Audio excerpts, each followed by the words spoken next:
वर्ष 1871 में अंग्रेजों ने एक कानून बनाया था जिसका नाम था क्रिमिनल ट्राइब्स एक्ट। ईसाई मिशनरियों की सिफारिश पर बनाए गए इस कानून में भारत के कई हिंदू समुदायों को जन्मजात अपराधी घोषित कर दिया गया। इनमें लगभग सभी कारीगर जाति, घूम घूम कर व्यापार करने वाली जातियां, पारंपरिक रूप से गाने बजाने वाली जातियां, नट, बंजारा, पासी, गुर्जर, लोधी, मीणा समेत 200 से अधिक समुदाय शामिल थे। तीर्थ यात्राओं पर जाने वाले हिंदू साधु सन्यासियों को भी क्रिमिनल ट्राइब घोषित किया गया था। वर्ष 1947 में देश स्वतंत्र हुआ तो कांग्रेस सरकार क्रिमिनल ट्राइब्स एक्ट को जारी रखना चाहती थी। बहुत विरोध हुआ तो 5 साल बाद 1952 में क्रिमिनल ट्राइब्स एक्ट समाप्त करना पड़ा। लेकिन अब जातियों को डिनोटिफाइड ट्राइब्स कहा जाने लगा। राष्ट्रीय पिछड़ा वर्ग आयोग के अनुसार ऐसी जातियों की संख्या लगभग 1,500 है। क्रिमिनल ट्राइब एक्ट वास्तव में अंग्रेजों की उस औपनिवेशिक मानसिकता का प्रतीक है जो आज भी जारी है। वर्ष 2011 में कांग्रेस सरकार कम्युनल वायलेंस बिल लाई थी ताकि भारत के सभी हिंदुओं को जन्मजात अपराधी घोषित कर सके। वो भी उसी औपनिवेशिक मानसिकता का परिणाम था। वर्ष 2026 में बीजेपी सरकार द्वारा लाया गया यूजीसी नोटिफिकेशन भी उसी मानसिकता की उपज है जिसका बीज अंग्रेज बोकर गए थे। जाति की राजनीति में आगे निकलने की होड़ में बीजेपी वो कर गई जो हिंदू एकता की घोषित नीति से बिल्कुल अलग है। हमें नहीं पता कि मोदी सरकार और बीजेपी ने ये जानबूझकर किया या मूर्खता में। जिस तरह से निशिकांत दुबे को कुतर्कों के साथ आगे किया गया, उससे जानबूझकर किया गया काम अधिक लगता है। शिक्षा जैसे महत्वपूर्ण मंत्रालय में मोदी जी ने अब तक जिस तरह के अधकचरे और बिकाऊ किस्म के लोगों को बिठाया है, उस हिसाब से ये मूर्खता में किया गया काम प्रतीत होता है।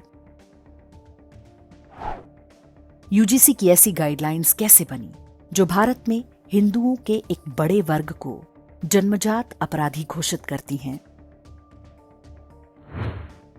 यूजीसी गाइडलाइंस के पीछे की मानसिकता को समझना अधिक आवश्यक है। इसके पीछे सोच है कि जब भी कोई व्यक्ति किसी अन्य व्यक्ति पर अत्याचार करता है तो ये एक व्यक्ति का दूसरे व्यक्ति के प्रति अपराध नहीं, बल्कि एक समुदाय का दूसरे समुदाय पर अपराध है, भले ही अपराध करने वाले की ऐसी कोई मंशा ना हो। यूजीसी गाइडलाइंस को बनाने वाले मानते हैं कि क्लासरूम में दो दोस्तों के बीच लड़ाई हो जाए तो ये उनका व्यक्तिगत मामला नहीं, बल्कि उनकी जातियों के बीच का संघर्ष है। एक जाति सामूहिक रूप से ऑप्रेसर होगी और दूसरी ऑप्रेस्ड। यदि आप व्यक्तिगत रूप से ऑप्रेस्ड ना हो, आपको किसी ने नहीं सताया हो, तो भी आप अपनी सामूहिक पहचान के आधार पर विक्टिम कार्ड खेल सकते हैं। जो लोग यूजीसी गाइडलाइंस का विरोध कर रहे हैं, वे भी अपनी सामूहिक पहचान के आधार पर ही विरोध कर रहे हैं। ये सामूहिक पहचान है सवर्ण। उन्हें कोई बताने वाला नहीं कि सवर्ण नाम की कोई जाति नहीं होती। पिछड़ा वर्ग और दलित नाम की भी कोई जाति नहीं होती। विरोध इस आधार पर होना चाहिए कि ये गाइडलाइंस न्याय के मूलभूत सिद्धांत के विपरीत हैं।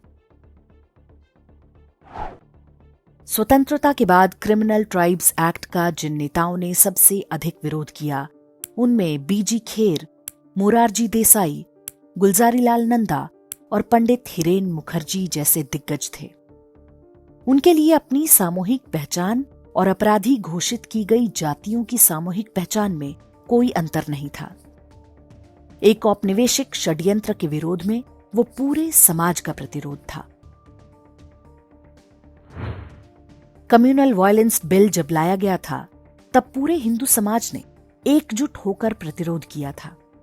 उसमें बड़ा हिस्सा भाजपा का भी था, लेकिन उस पर ऐसा करने का दबाव भी समाज से आया था। ये वही भाजपा थी जो इससे पहले आरटीई यानी शिक्षा के अधिकार का संसद में समर्थन कर चुकी थी, जिसे हिंदुओं को नष्ट करने के लिए बनाया गया था। मोदी सरकार ने आज तक उस भेदभावपूर्ण कानून को हटाया नहीं है। यूजीसी का नोटिफिकेशन भी सरासर अन्याय है। इसका विरोध होना चाहिए, लेकिन तथा कथित सवर्ण बनकर नहीं। यदि आप जाति के आधार पर विरोध करते हैं तो आप उसी ट्रैप में फंस जाएंगे जिसमें फंसाने के लिए इस जाल को बुना गया है। इसका परिणाम भी वही होगा जो 1990 में मंडल आयोग के समय हुआ था। पूरा हिंदू समाज जातियों के कई खांचों में बांट दिया गया था, जिनसे वो आज भी बाहर नहीं आ सका है। यूजीसी नोटिफिकेशन केवल सामान्य वर्गों के लिए नहीं, ओबीसी, एससी, एसटी समेत सभी हिंदुओं के लिए खतरनाक है। यूजीसी का नोटिफिकेशन वापस होगा या नहीं, इससे अधिक महत्वपूर्ण है कि हिंदुओं के वोट से बनी सरकार में कुछ लोग औपनिवेशिक मानसिकता से संचालित हैं। वे लोग कोई भी हो सकते हैं, नेता, मंत्री और अधिकारी भी। जो भी हूं, इसका पता एक न एक दिन अवश्य चलेगा। स्वतंत्रता के समय मोहनदास करमचंद गांधी हिंदुओं का सबसे बड़ा नेता हुआ करते थे, लेकिन व्यक्तिगत महानता के उस काल में गांधी ने जो कुछ कहा और किया, वो सब इतिहास में दर्ज होता रहा। आज वो सब कुछ सामने आ चुका है। इतिहास ने जब गांधी को नहीं छोड़ा, तो गांधी की तरह आत्मघात करने वाले कैसे बच पाएंगे? आडवाणी को जब जिन्ना सेकुलर लगने लगा था, तो उन्हें भी जाना पड़ा था। हमें विश्वास है कि ये सारे आक्षेप प्रधानमंत्री नरेंद्र मोदी पर लागू नहीं होते। उन्होंने हजारों वर्षों से पददलित हिंदुओं को आत्मगौरव के कई कारण दिए हैं। हम इतने कृतज्ञ समाज नहीं जो उनके अच्छे कार्यों को भूल जाएं। साथ ही ये आशा करते हैं कि हिंदुओं को बांटने और आपस में लड़ाने के षड्यंत्रों पर रोक लगेगी। हजारों वर्ष के इतिहास में ऐसा एक भी उदाहरण नहीं मिलता कि दो हिंदू जातियां आपस में युद्ध लड़ी हों। हर संकट में हम एक दूसरे के साथ खड़े रहे हैं। हमें कौन आपस में लड़ाना चाहता है, इस बात का पता लगना चाहिए। ये काम मोदी जी की सरकार में हो रहा है, इसलिए उत्तर उनको ही देना होगा।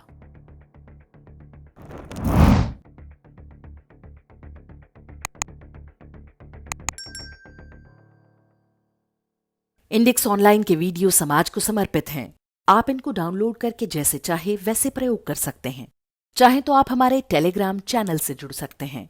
वहां सारे नए पुराने वीडियो आपको मिल जाएंगे। हमारे सोशल मीडिया लिंक हर वीडियो के डिस्क्रिप्शन में होते हैं। हमारा एकमात्र उद्देश्य हिंदू समाज को जागृत और एकजुट करना है। इसमें सहभागी बने। धन्यवाद।